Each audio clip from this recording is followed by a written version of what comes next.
Bonjour, nous poursuivons l'étude de ces notions fondamentales de la mystique juive et nous avons défini la fois précédente ce qu'était le tzimtzum, c'est-à-dire le processus de la création par lequel Dieu a contracté sa lumière de façon à faire une place pour la création, à ce que la création devienne possible. Et donc, entre le stade premier de l'émanation, le Tzimtzum Arishon, et le stade ultime de cette émanation, ce monde matériel, grossier, inférieur, le plus bas qui soit, il y a une infinité d'étapes, des étapes intermédiaires, que la Kabbalah appelle des mondes. Le Tzemar Tzedek nous donne une image qui nous permet de le comprendre. On voit dans le Derech Mitzvotecha, le Tzemar Tzedek nous dit, imaginons une source de lumière très forte. Et puis,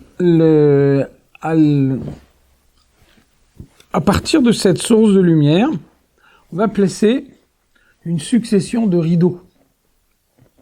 Alors on voit que entre la source de lumière et le premier rideau, l'intensité de la lumière est très forte.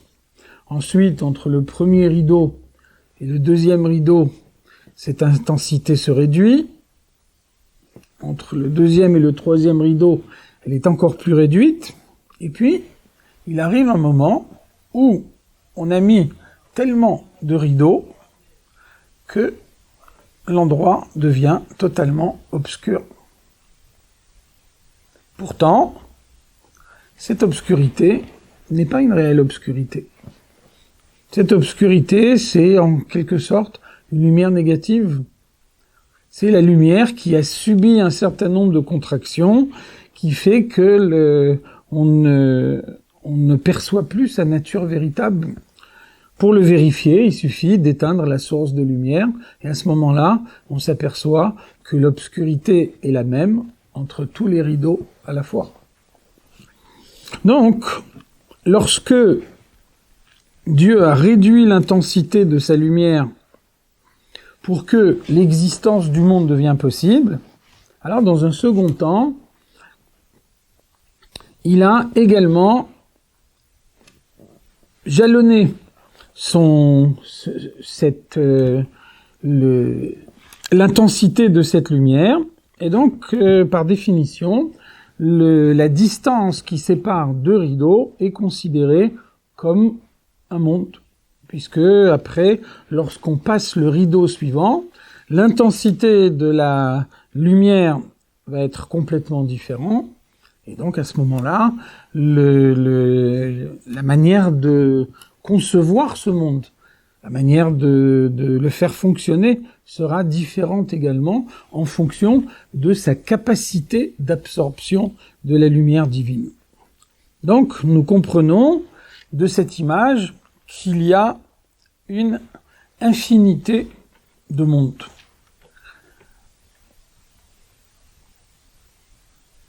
Les mondes créés, pour adopter une présentation générale, on en énumère 4. On considère qu'il y en a 4. Nous parlerons par la suite de ce qu'il y a au-dessus de ces 4 mondes créés. Donc le premier monde, c'est le monde d'Atsilut. Atsilut, Léa Atsil, c'est susciter. Atsilut, c'est la première esquisse de la création. Une esquisse, ça veut dire que on est encore très très loin de la création définitive, et en particulier, pourquoi est-ce que on est loin de la création définitive? C'est parce que dans Atsilut, le mal n'existe pas encore. Et c'est uniquement la présence du mal qui fait que la création est réellement ce que Dieu a voulu. À l'occasion de revenir sur cette notion, il y a une affirmation fondamentale du Midrash. On voit que à l'issue de la description des 6 jours de la création, la Torah nous dit « Vayar Hashem et kol asher asa » Dieu vit tout ce qu'il avait fait, « Vehine tov meod » et il a vu que c'était très bien. Midrash explique « Tov ze briat atov » Tov meod ze briat hara. Tov, le bien, sans préciser très bien. Le bien tout seul, c'est la création du bien. Tov meod, très bien, c'est la création du mal. Un monde dans lequel il n'y a que du bien, c'est un monde qui est uniquement Tov. C'est un monde parfait, mais un monde qui est parfait parce qu'il n'a pas d'alternative. Un monde qui est parfait parce qu'il ne peut pas faire autrement. Il n'y a pas de choix. Il n'y a pas de possibilité. Et donc, Hatzilut, c'est le monde le plus parfait. C'est le monde dans lequel l'unification avec Dieu est totale. Mais il en est ainsi parce que le mal n'existe pas. Et donc, on n'est pas encore réellement dans la création, puisque pour que la création puisse être définie comme telle, il faut que on puisse s'écarter de la volonté de Dieu et ensuite prendre la décision de son plein gré, avec son libre arbitre, de ne pas le faire. Ensuite, arrive le monde de Bria. Bria, c'est la création. Donc là, la création est déjà effective. Pourquoi est-elle effective? C'est parce que dans Bria, le mal fait son apparition. Néanmoins, le mal tel qu'il est en Bria est minoritaire. Donc le bien l'emporte, il n'y a pas de lutte véritable, et donc on n'est pas encore réellement au sein de la création où il est possible de transformer, de faire le bon choix, d'aller sur le droit chemin tout en ayant à côté de soi le mauvais chemin. Le monde suivant, c'est le monde de Yetzira. Yetzira, c'est, on l'a déjà vu, créer au sens de transformer. C'est donner une forme à quelque chose qui n'est plus uniquement une esquisse de départ, qui a déjà pris une certaine tournure. Quand on arrive dans ce monde de Yetzira, le bien et le mal sont à part égale. Enfin, le dernier monde, celui dans lequel nous vivons, c'est le monde d'Asiya. Asiya, c'est l'action concrète. L'action concrète, c'est ce qui nous met en confrontation avec la réalité du monde. Et dans le monde d'Asiya, le mal est majoritaire. Plus encore, dans le monde d'Asiya est constitué de 2 parties. Le Asiya Rouhanit, il y a le monde spirituel d'Asiya, duquel on dit Rubo Ra, la majeure partie du monde, c'est le mal. Et ensuite, il y a Asiya Gashmit, la partie matérielle du monde d'Asiya, dans lequel on dit Rubo Kekulo Ra. La quasi-totalité de ce monde, c'est le mal. C'est le monde dans lequel nous vivons, et c'est le défi que Dieu lance à l'homme, dans un monde où le mal est majoritaire. Un homme reçoit la mission de mettre en évidence le bien, et de cette façon-là, de chasser le mal, de retirer tout ce qui occulte la présence de Dieu dans le monde, de façon à ce que, dans le monde matériel comme dans le monde spirituel, la présence de Dieu soit clairement affirmée. Lorsqu'on aura obtenu ce résultat, la résidence de Dieu sera dans le monde. C'est ce qui se réalisera dans le monde futur lorsque le Mashiach viendra.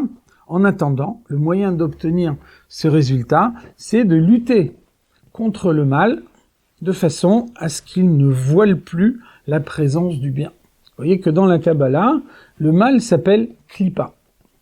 Klippa, ça veut dire une écorce. Et vous voyez que finalement, l'écorce est positive, l'écorce est utile. Une écorce est nécessaire pour que le fruit parvienne à maturité. Un fruit ne parviendrait jamais à maturité s'il n'avait pas une écorce. Et puis ensuite, lorsque le fruit est effectivement parvenu à maturité, alors l'écorce tombe, et à ce moment-là, le fruit peut être consommé. Inversement, pendant tout le temps de cette maturation, le fruit est caché par son écorce. Et finalement, on pourrait dire, le fruit n'existe pas. C'est une chimère. C'est une impression. En réalité, il n'y a que l'écorce qui existe. Et donc, c'est uniquement lorsque l'écorce tombe qu'on s'aperçoit que cette écorce, finalement, elle était là pour protéger le fruit, et c'est grâce à elle, grâce à cette écorce, que le fruit est arrivé à maturité. Nous arrivons à une conclusion qui peut paraître paradoxale. Le mal est foncièrement bien. Le mal est nécessaire, le mal est indispensable pour révéler la présence de Dieu dans le monde. Le mal est bien tant qu'on ne le fait pas. Et le mal commence à être mal à partir du moment où on le fait. Faire le mal, c'est introduire une erreur de parcours dans la création. Dieu ne crée pas le mal pour qu'on le fasse. Dieu crée le mal pour donner une alternative, pour qu'il y ait un choix. À partir du moment où un homme fait le bon choix, à ce moment-là, le mal a rempli sa fonction, l'écorce tombe et on s'aperçoit que le fruit est arrivé à maturité. Comme ça qu'on peut comprendre que lorsque Adam, le premier homme, fait la faute, alors on voit que il vit dans le Gan Eden, il vit dans un monde où le bien apparaît à l'évidence. Et donc, parce que le bien est une évidence dans le monde, alors la Torah nous dit Va'iyu shnehem arumim velo yidboshashu. Ils étaient nus tous les deux et ils n'en avaient pas honte. C'est uniquement dans un monde où le bien et le mal sont mélangés que la nudité peut avoir une connotation négative. Lorsque le bien et le mal sont hermétiquement séparés, à ce moment-là, il n'y a pas de connotation négative dans la nudité, comme dans tout ce qui constitue le monde matériel. Ensuite, Adam fait la faute, et l'effet de cette faute d'Adam Arishon, c'est de mélanger le bien et le mal dans le monde.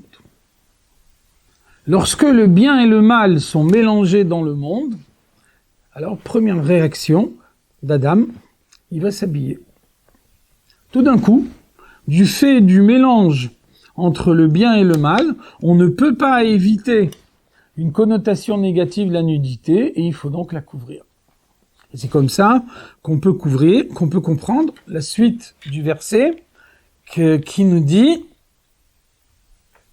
c'est Dieu qui parle, Dieu nous dit, il faut le chasser du Gan Eden le plus rapidement possible, de façon à ce que il ne mange pas également du fruit de l'arbre de la vie. Pen ishlach yado be'etz hachayim vechai leolam. De peur qu'il envoie sa main vers l'arbre de la vie, qu'il consomme son fruit et qu'il ait une vie éternelle. Pourquoi est-ce si dramatique que Adam a une vie éternelle? Eh bien, c'est parce que Adam a mélangé le bien et le mal dans le monde. Si maintenant Adam consomme le fruit de l'arbre de la vie, Alors comme la vie est éternelle, le mélange de bien et de mal devient éternel également. Et donc, Dieu renvoie Adam du Gan Eden avec une mission, réaliser le tikkun, la réparation dans le monde, le séparer dans chaque objet matériel qui constitue le monde, le bien et le mal. Et ensuite, une fois que cette séparation sera faite, une fois que l'écorce aura été retirée et que le fruit parvenu à maturité apparaîtra à l'évidence, à ce moment-là, et à ce moment-là seulement, le mal disparaîtra, et roach atuma à avir mina haaretz, je supprimerai l'esprit d'impureté de la terre quand le Mashiach viendra, et c'est là que les créatures pourront consommer le fruit de l'arbre de la vie et avoir la vie éternelle, qui sera une vie uniquement de bien après que le mal ait disparu du monde.